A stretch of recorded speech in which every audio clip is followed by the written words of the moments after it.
Hey there. So we're inside of a Mini SE, the new electric two-door. Just wanted to kind of go over some of the functions. This is a signature trim, not a signature plus or an iconic trim. As you get up into the different trim levels, obviously there's more selections you can choose, like a moonroof, different color schemes, different wheels, things like this. However, let's get into a little bit of the interior electronics of the car and how things operate and what they mean, and make sure everything's working correctly in here, and enjoy. All right, so first things first, let's take a look. So on your door panels here, you've got your mirror switches to adjust your mirrors, so left and right. Left mirror, right mirror, the toggle to adjust, your window switches, your door locks, nice metal handles to be able to get in and out, so that works great. Moving on, steering wheel here, you've got all your different buttons. So you've got on the left side your cruise control.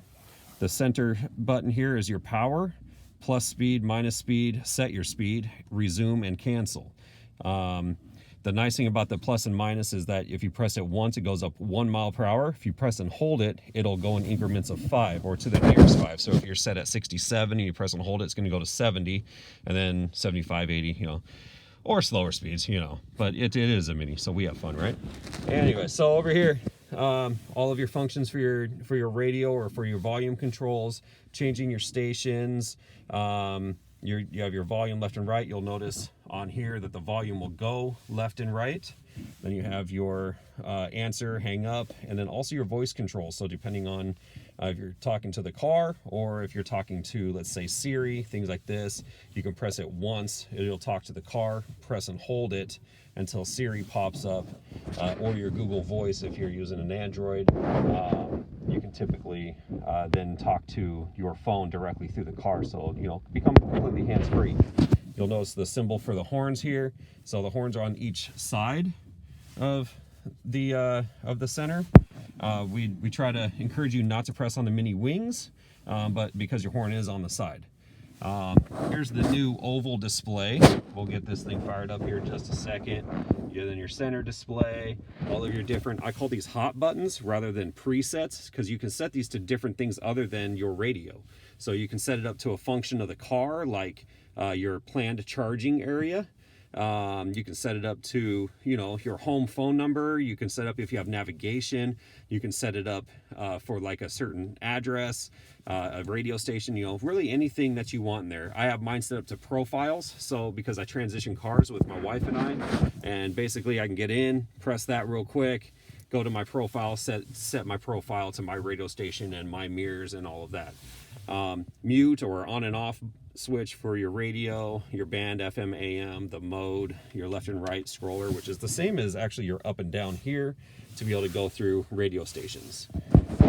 Down below, here's your heater control. So what we'll just kind of turn things on real quick. You'll see it fire up there. You've got your temperature gauge for left and right side. Auto, I call it set it, forget it. So just set your temperatures to where you like to be comfortable at. Let the heater do its rest. I do like the AC on for the majority of the year. It does a few different things if you're running AC. Number one, AC is air conditioning. So it's going to condition your air. It's pulling the moisture out of the car to keep you dry and feeling comfortable. So that's really the main purpose. So during the summer, it's going to pull the hot, moist air out and create a dry environment and cool the air. During the winter, it's going to pull that moisture out, keep your windows defrosted, and really create a comfortable area inside. You have your heated seats in this model. So hot, medium, warm, and off.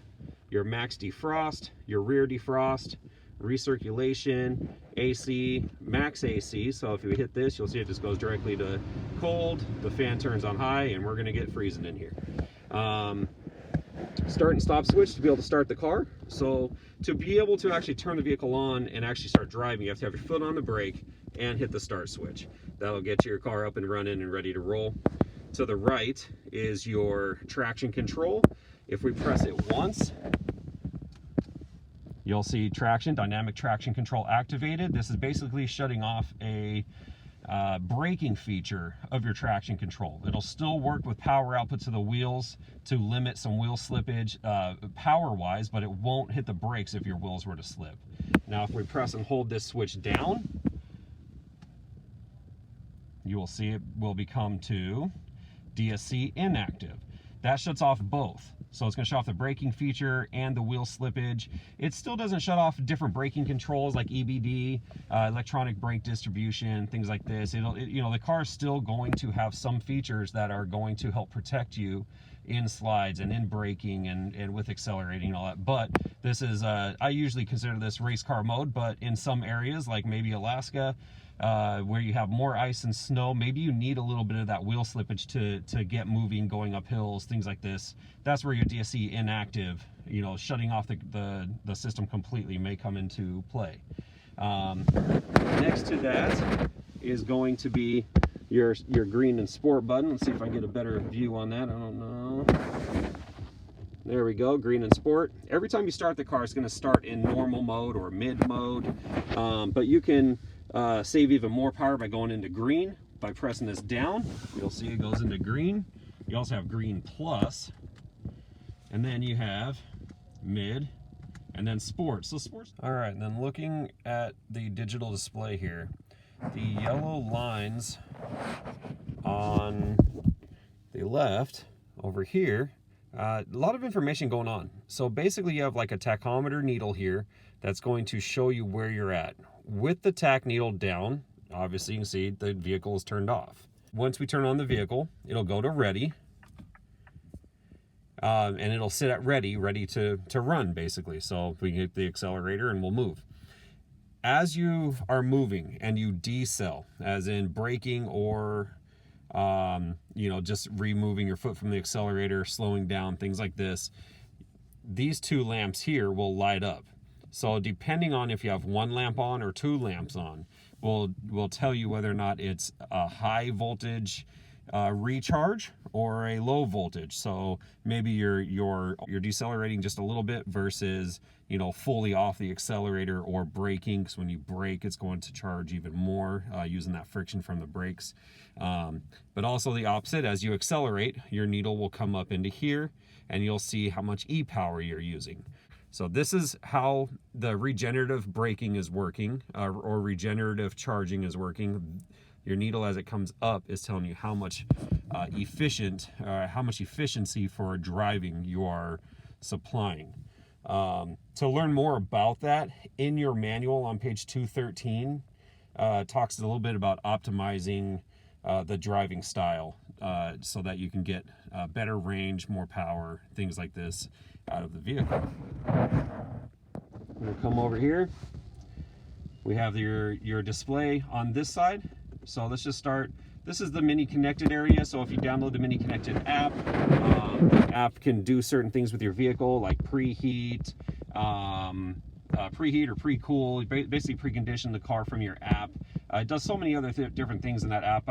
I would suggest, you know, downloading it, creating your account, and really getting to know that app, because there's some fun stuff. Unlocking your doors, honking your horn, things like this that you can kind of have fun with people at the same time. Here's your My Mini. This is where all of your settings are. So if we go in here, you've got vehicle settings, system settings, and the most important area, the plan, charging, climate control. This is where a lot of us as EV owners don't know how to get to, or maybe it wasn't there. You know, things like this that we can charge immediately. We can set a low-cost charging and have it start charging at a time so that it's ready for the time I'm going to leave in the morning. Things like this, so you can really, you know, if you live in an area that you're charging, or that your electricity power is billed on different increments depending on different times of the day, you know, this might work out really well for you. You can precondition. So I know in my car, I would set it up so that it would warm up before I would get to the vehicle. That way the windows would be defrosted, the interior would be warm. I love this feature. You can set your departure time so you can precondition the car. But more importantly, set charging current. We click on this. We have our different voltage. So level 2 is like higher charging, like maybe at the malls, things like this, of course we want to go maximum. Level 1 charging, here's our maximum. So now when I plug into using just the cord that comes with the car, the 115 volt, when I plug it in, it's going to now charge as quick as possible. Here's the reasons why you would change it. Number one, maybe you have 2 electric vehicles on the same current. You might have to go to reduced or low so that you don't pop the circuits. Or you have like maybe a freezer on the same circuit, and it wants to again, pop the circuit. So you may have to lower your rate of charge, or you just don't use the car that often, and it's your third vehicle as you're kind of run around to the store, things like that. Maybe you don't need a fast charge on the car, so you can actually really trickle charge the batteries and save power throughout the time, rather than really charging it all the way extremely quick, and saving maybe some power there. For this instance, we're going to put it to maximum so we can get a full charge on it quicker. You do have built-in owner's manual. It's kind of fun. You can go through and learn, go to different areas and learn about the vehicle, and it's all built in rather than having to look through a book if you more of like a digital type of reading. Unlock cable when fully charged. I don't do this personally because I might park my car, one of my vehicles, outside, and I charge it, and I don't want somebody to be able to unhook it while I'm out there, so I don't have this. I want it locked in there. So I do like that. And that's about it in there. Other than that, you have all your vehicle and system settings, the interior colors, how the doors lock and lock, the intelligent safety. So how far do you want it to warn you when you're coming up on somebody too hot? Your speed warning. I like this one. I usually set mine to 70. So when I'm on the freeway and I hit 70, because here our freeway along I-5 is at 60 miles an hour. So I set mine to 70, and if I hit 70, it'll give me a little gong noise, let me know that it hit 70, and tells me to, hey, slow down, you're going too fast. What else we have in here?